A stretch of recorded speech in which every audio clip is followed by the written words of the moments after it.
20 seconds and counting. T-minus 15 seconds. Guidance is internal. 12, 11, 10, 9. Ignition sequence start. 6, 5, 4, 3, 2, 1, 0. All engine running. Liftoff. We have a liftoff. 32 minutes past the hour. Liftoff on Apollo 11. Tower cleared. Okay, we got a roll program. Neil Armstrong reporting the roll and pitch program, which puts Apollo 11 on a proper heading.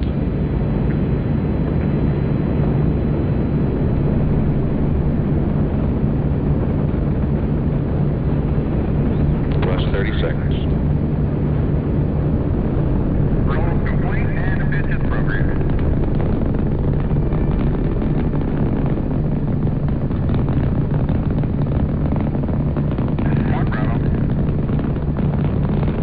One Bravo is a abort control mode.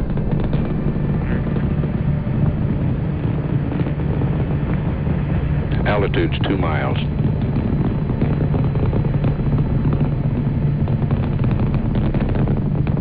Houston, you're good at 1 minute.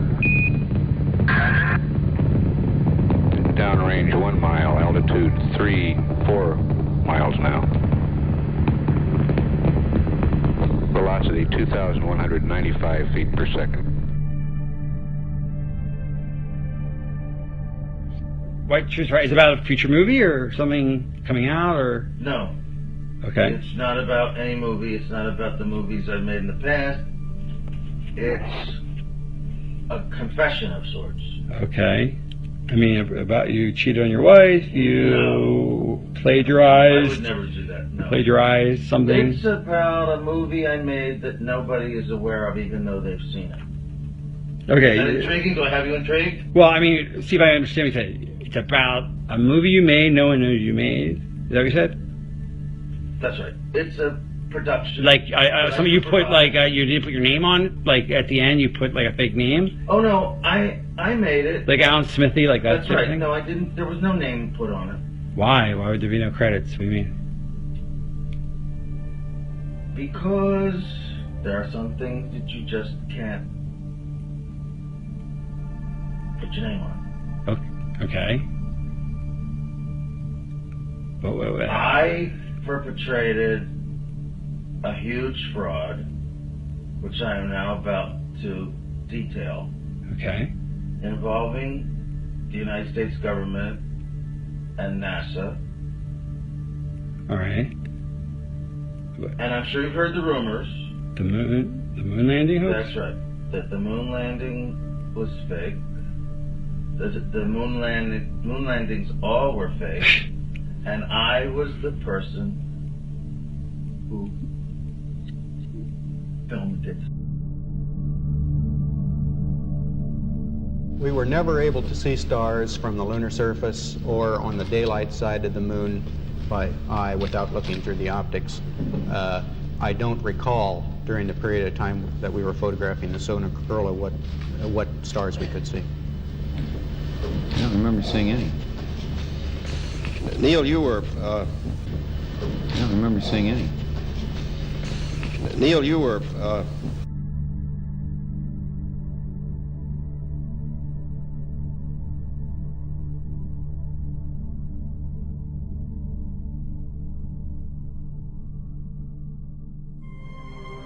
We walked out of the room, and President Nixon said, I've decided to do that, and I need you to do this job. We're going to do it. It was just amazing. So we were trying to figure out who would do what when. He simply has got to have the person he wants in that job. And it has to be someone who's capable of doing it, and it has to be somebody he knows well. I said, I'd like to talk to one person. And he said, who?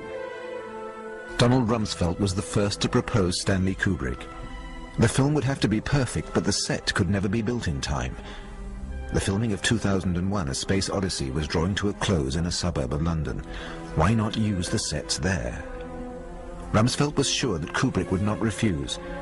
During the Kennedy administration, the White House had granted him special authorization to access strategic areas of the Pentagon during the preparations for the film Dr. Strangelove. Kubrick owed them. I told Mr. Nixon it's very dangerous to lie in the United States. You can't pull a con like that in a democracy. Too many people would talk. It would be absurd. But he said, almost sadly, go ahead anyway. Rumsfeld offered to go and negotiate personally with Stanley Kubrick. He and Henry Kissinger flew to England that same evening.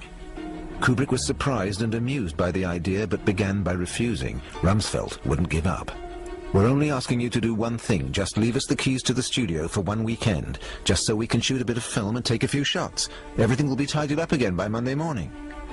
Kissinger flattered him, telling him that Dr. Strangelove was one of Nixon's favorite films. In the end, Kubrick agreed.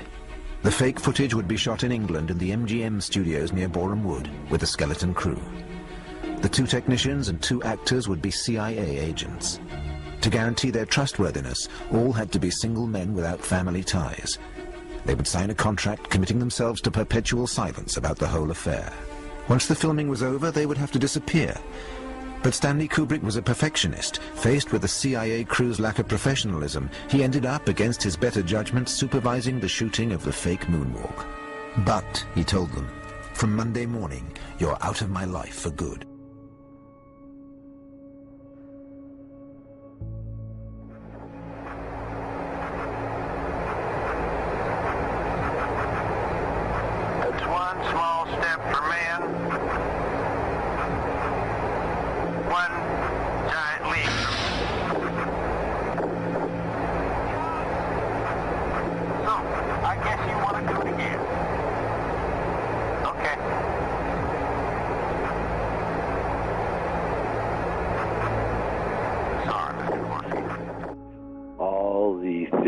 About the movie The Shining by Stanley Kubrick, and my theory, of course, is #1 featured in it, and I was reluctant when I first did it because I thought they were going to treat me shabbily, and they didn't, and the critics, however, have not treated me too well. But what's interesting about it is that not only is it playing in theaters all over the country right now, but and not only is it a decent film, although room 237. Yeah, room 237. Okay. Yeah. There's everyone has a different theory about The Shining. Yeah. I think my theory combines all the other theories except for what I consider to be the most ridiculous theory in the movie, which is the theory that The Shining was about the Holocaust. I mean, I fell off my chair laughing so hard when I read that one. I thought the moon landing theory at least has evidence behind it. Mm-hmm. So it's been an interesting experience and very useful for the whole getting out the truth about Stanley Kubrick. So I appreciate it.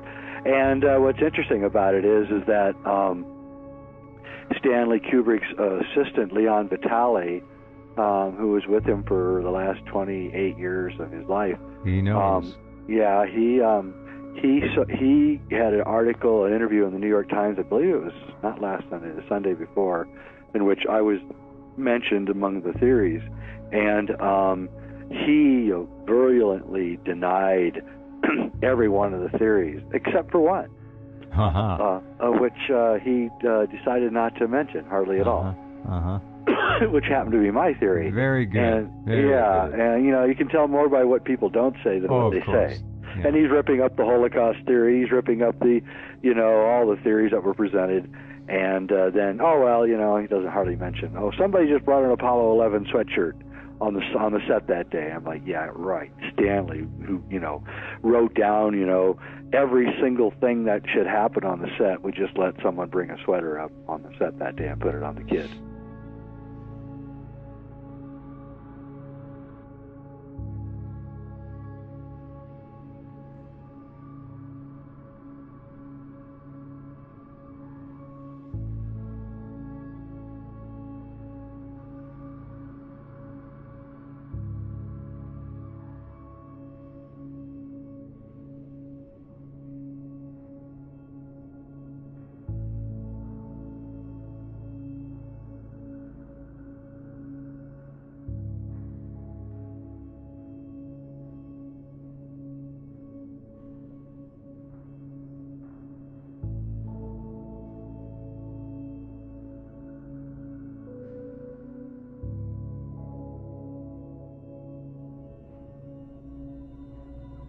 room 237. In the book, The Shining, the room number is 217, but for the film, Kubrick changed it to 237.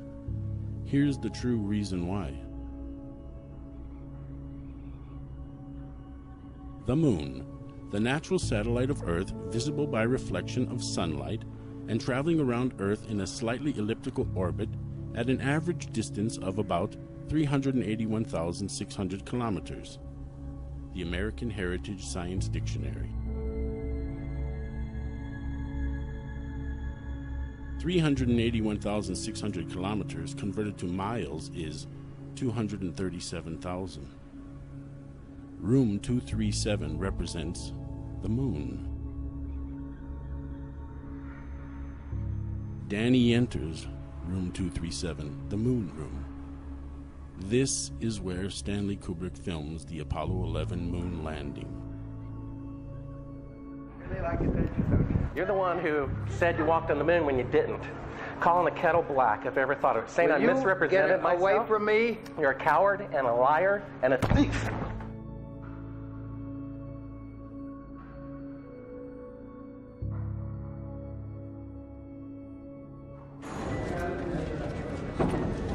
You want me to knock you in the head?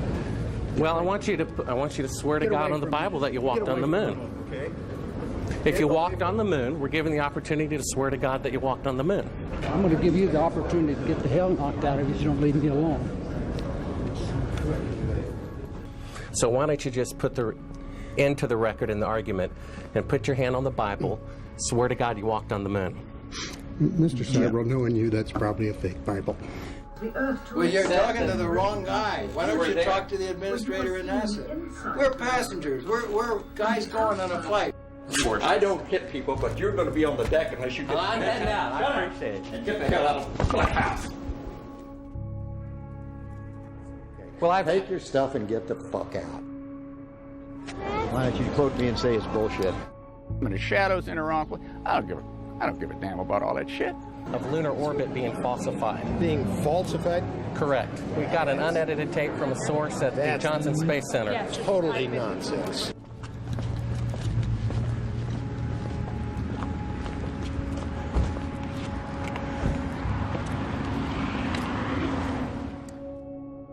Mr. Seibel, you do not deserve answers.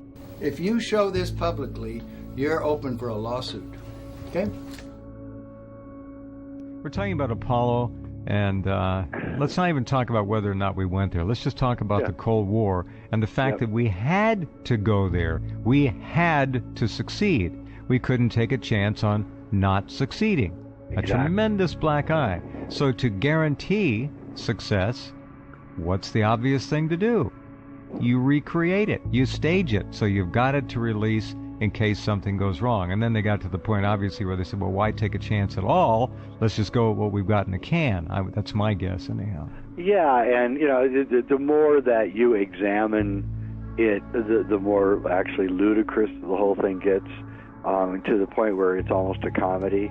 So I keep digging a little bit deeper, and I finally get underneath this cloud cover here, and a few images pop up. And I say, oh, images, what are they? Well, this is what you got. Which I'm sure that looks familiar to you, right? Looks just like the pictures they give us of Mars. So I'm just kind of creeping around here and definitely noticing the same kind of undulation changes and same kind of rock, same kind of dirt. Only thing that's missing is that nice little red tint that they pay somebody $150,000 a year to put on there. So I say, I wonder what they're doing out here. What is all this equipment for? I'm sure it can't be NASA, right? Whose orange Hummer is this? Okay, that looks like a NASA symbol. Cameras set up, tents, ATVs, food. They've been there a while. It's not a one-day trip. Got their antennas set up out in the middle of nowhere in Greenland.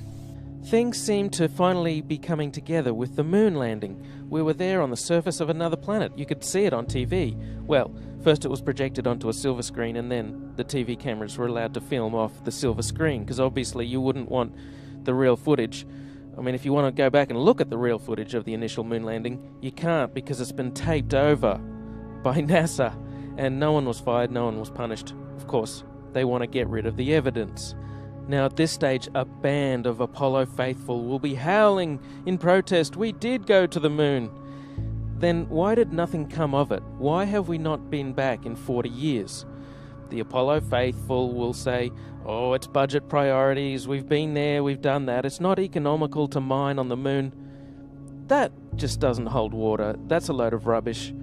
We haven't been back to the moon because we never went there in the first place. So this one here said, roving the Arctic. So what is that? Doesn't make any sense. Pop in here. See if we can find anything. Again, same kind of mountains. That looks like the same kind of water I've seen before that I thought was water on Mars. Who knows? Zoom in, what's that? Oh, nothing. Just looked like it was funny. So I'll keep kind of going through here and see if it... What the...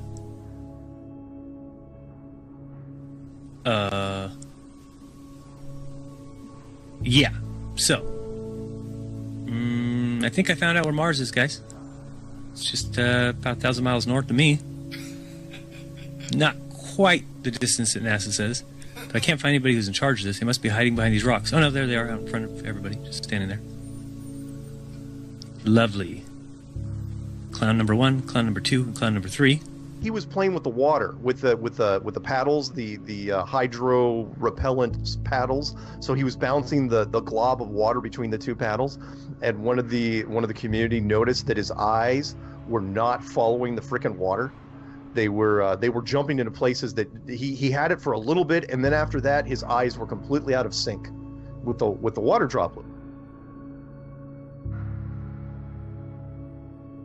But when those guys were playing ping pong back and forth with the water, you'll notice that the girl always is looking above the camera. And the reason why is because they're looking at the CGI feed. You know, they need to see where the item is that they're playing ping pong with because it's not right in front of them. So once I saw Helmick's video, I really, it opened my eyes even more to, okay, because every time I've watched those astronauts, they appear to be watching a monitor above the camera, which, okay, I could see doing that. But on the other hand, if you're just up in space giving an interview or playing ping pong or whatever you're doing, then you would have no reason to look at a monitor. It doesn't matter. The camera's on you, you know that, so it doesn't matter what you look like. You shouldn't care about that, but they're always very concerned with that monitor. Well, that tells me why. It's when they're using props. All right, let's check out some of these other pictures. I saw another one over here. This one says Drill Hill. All right. Let's go in here. Totally looks like the Mars terrain to me. Just need the red filter. Yeah, if you go look at Mars pictures, go to Gigapan or any site that has, you can even go to nasa.gov and look at all their Mars frauds. Check out those images. They're identical to these. Yeah, this is very empty here. Oh, there's one of those ATVs. All right, now we're on to something. Oh, I got another truck. Oh yeah, it says NASA. What's that say? Mars Project? This thing's just driving around taking pictures. Unbelievable. Actually, if you ask me, it's quite believable. But what do you think? Are they sending scientists up on ATVs to practice on the rover in a remote island in Greenland? I doubt that, highly. Here's another scene with Catherine Katie Coleman. Seems to be done in the suspended mode. Have a look at her hair. There's something odd about her hair. I know this is zero gravity and hair is supposed to stick out and go all over the place, but her hair doesn't really flop around naturally. It's always sticking out kind of rigidly. Maybe they permed it in that position, or perhaps they're hanging her upside down. As she shakes her head from side to side slightly, you can see the hair always springs back to a particular position with respect to her head. It should flop all over the place. Here's iJustine. She has a vlog of her hair flows in the air, as it would, because the hair is moving through air. So it's going to flow as you bounce around. And on the International Space Station, this does not happen with the women. They do flips, they lay down, they do all kinds of things. They bounce from here to there, they pretend they're Superman, Their hair will never look like that.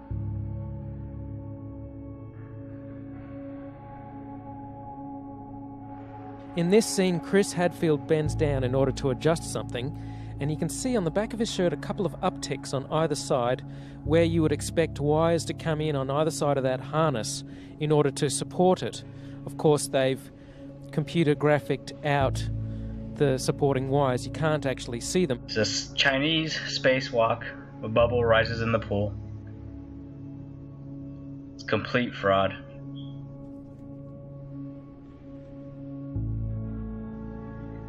Here the helmet gets hit on the International Space Station and a bubble rises into the pool.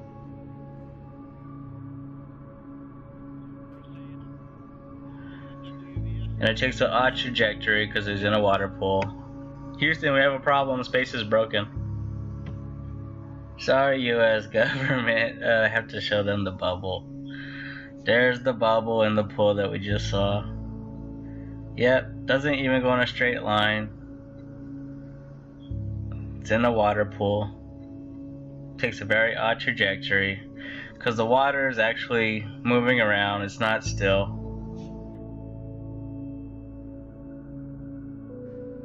Now check this video out. The whole video is about a minute long. I said 45 seconds before was the maximum for full motion mode. It may be more like a minute that they can do this full motion zero gravity mode, because then the airplane finishes its parabolic trajectory. It has to dip down for a short period of time. There's double the gravity. Anyway, have a look at the end of this, and there's a strange motion to the Santa. Take a look at the way it moves. It kind of skips out of her control a couple of times. First it dips down and then up a little bit, and then at the end it goes up a little bit, and she kind of looks a bit embarrassed, like she's been caught putting her hands in the cookie jar. Oops, I hope you didn't see that. No, we didn't see, Katie. Just keep the beautiful smile on your face, and that'll distract us from the hoax. So, in this clip, they're talking, live feed, and we have a astronaut go by us in the background, obviously trying to give it a more realistic, spacey, station busy effect. And so we see the guy come flying along in a harness on his wires. Pretty amazing.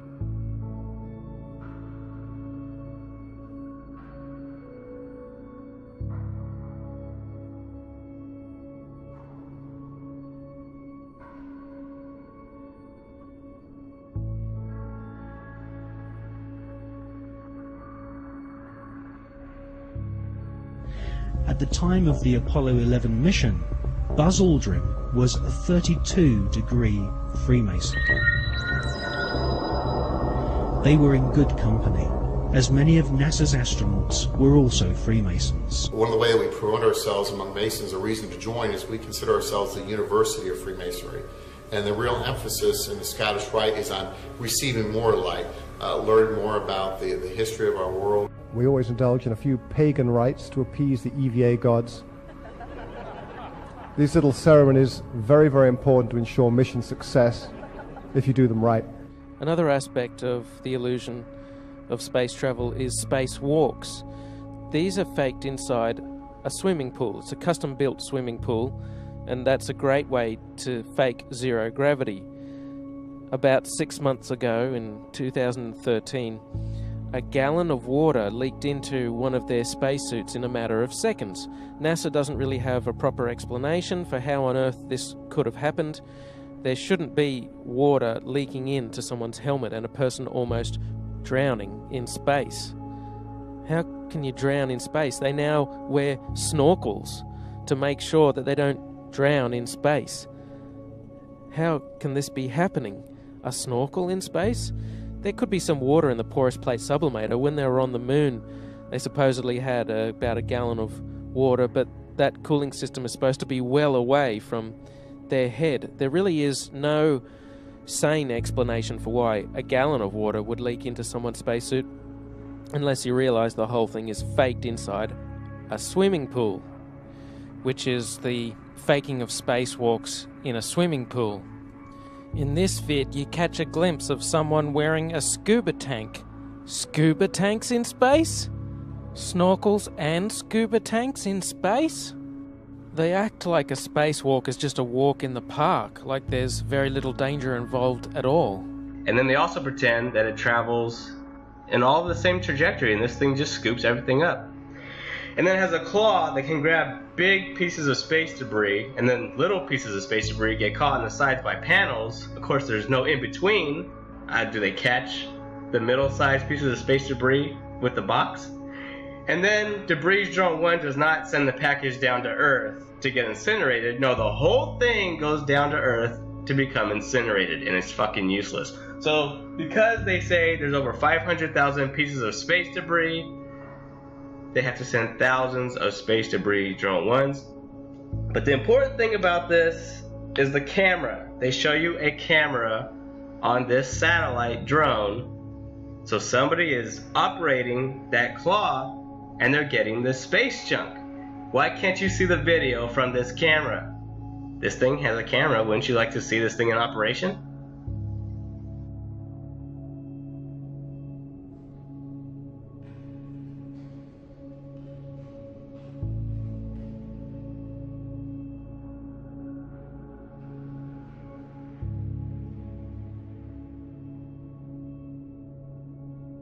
Here's a beautiful detailed image from that model. You can see that huge swirl of clouds between Australia and Africa, and there it is on the model.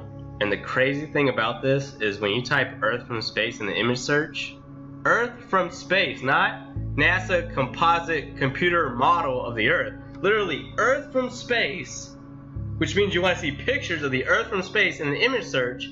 These images will come up over and over and over again, and the sick thing is, they show this model in documentaries about space. They show this to you, the same model with the same clouds. They don't even change it. Here's a picture of Jupiter and the Earth. It's not a real picture, it's an illustration, but see, it's the Apollo 17 image of Earth. It's over 40 years old, and they still use it for illustrations in modern times.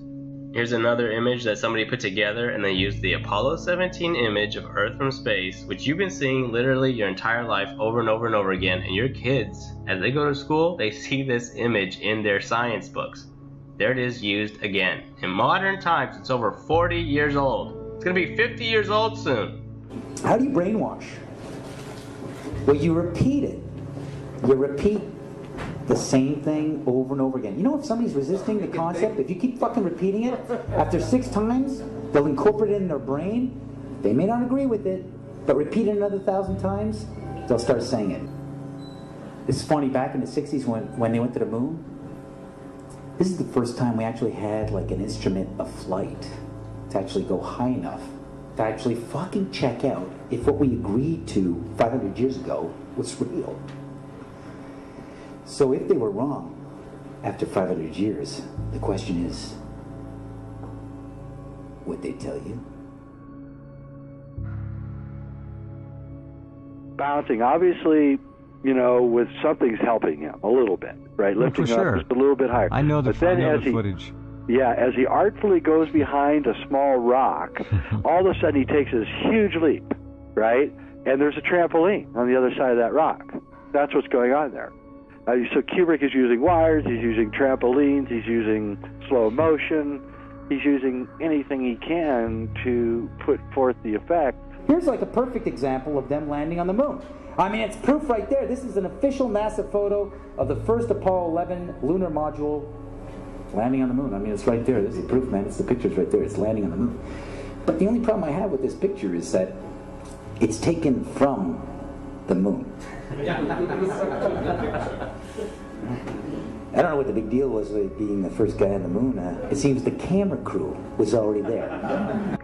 A warning about a cult of pedophiles.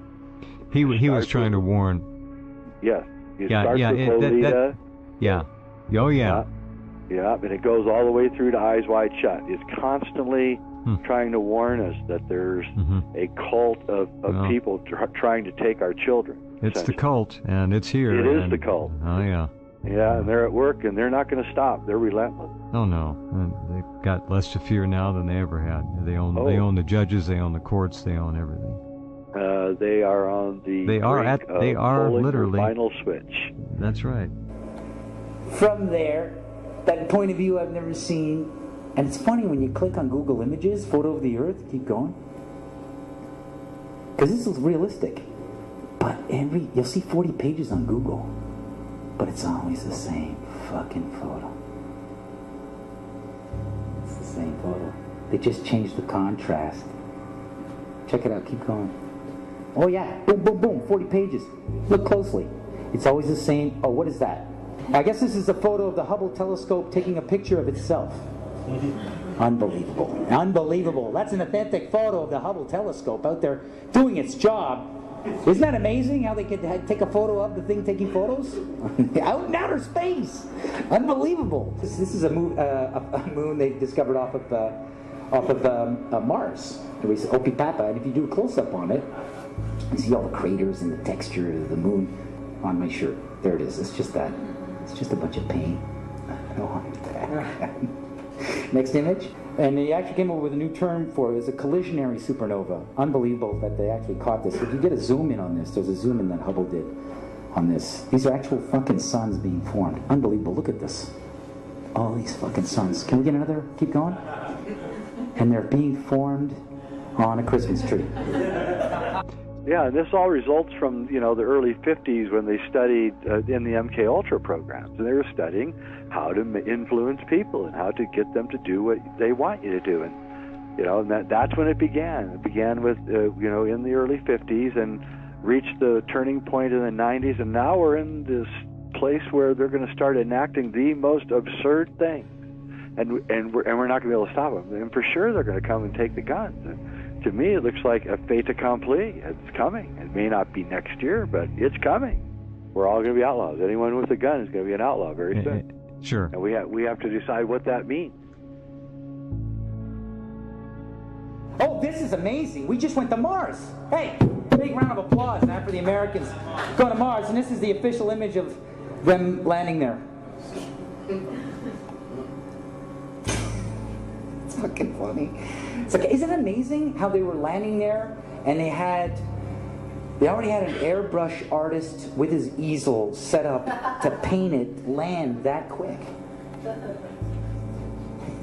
It's unbelievable. How many people think this is real? This is the official landing. Oh, then they got another one with a metal sort of pipe and sand in black and white. That's proof. They were there, man. They're landing on the sand. Check it out. That's it. There you go, some more images. This is what they're doing on Mars right now. Moving around with their little rover. That's a real photo. Look at that. This is another. I swear to God, they're on Mars right now. Look at that. This thing's moving around. I don't even know what it does. It's like a weird sort of sample collector. It's a spider. It's a spider sampler. It's a spider sampler. Sand sampler. It's a sand sampler, they call it. It's getting spice. It's getting spices from Mars. You're serious and. Okay. I'm serious. I'm dead serious. Because I only have this certain amount of time with you, and I'll talk about whatever you want. This isn't some type of joke or film within a film thing. Not a joke. Nope. Okay. The conspiracy theorists were right on this occasion. Why? I don't know about Paul McCartney's death, but they were right about it. Okay. Why in God's name would I don't know what to ask you first. Why the hell? If you're telling the truth, why would you do it? Why are you telling me? I mean, what the... Don't you think it's important for people to know the truth? Yeah, yes, certainly. They had a massive fraud, an unparalleled fraud perpetrated against them. They should know. Okay. I mean, they're already suspicious of the government. They may as well have their suspicions confirmed. Okay. And justified. And this, why now? I mean, we're almost at the 30-year anniversary. What took so long? Why, if this is true, why? I won't go into that. It has to do with personal. Okay. Evolution and influences.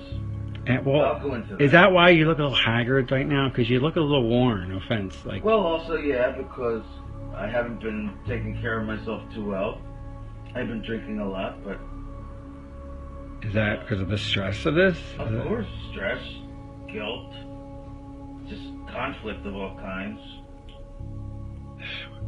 Wow. I mean, so you feel bad about this, clearly. I mean, this is not... I do feel bad about it. I also feel proud of it. It's a terrible conflict.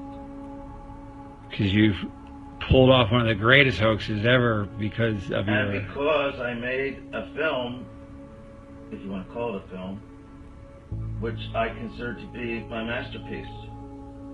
And you can't take credit or even talk about it Well, you are now. I'm hereby taking credit. Right, but you can't actually go out. You're doing when people see this, you'll be dead. Until 10 years. Right, or 15, yeah. After my death. So you can't talk to Roger Ebert about it.